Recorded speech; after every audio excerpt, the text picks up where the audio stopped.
Para montar la rueda necesitamos una llave plana del 15. Montamos la rueda. Que el disco entra en la ranura del freno sin tocar. Con cuidado. Ponemos la zarandera.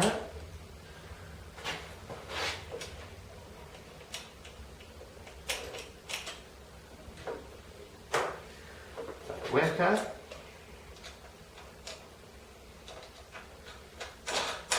por un lado,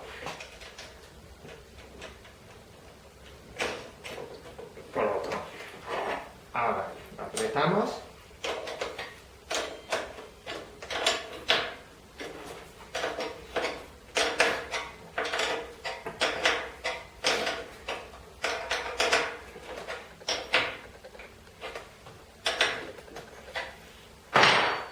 comprobamos que el disco no roce con las pastillas y para ajustar las pastillas de freno tenemos que usar una llave Allen del número 5.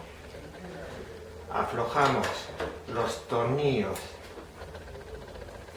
de arriba y de abajo que nos permiten hacer el desplazamiento lateral de la pinza para adentro o para afuera. Es que la pinza no roce en el disco. El disco pasa en la pinza.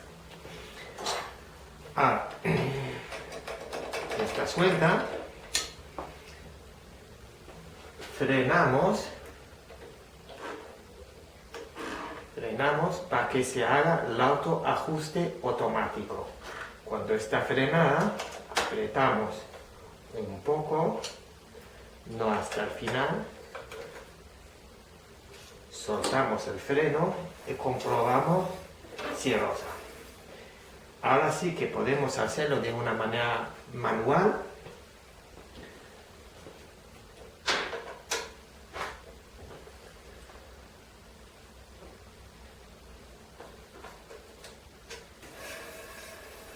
Luego por abajo, sigue rozando,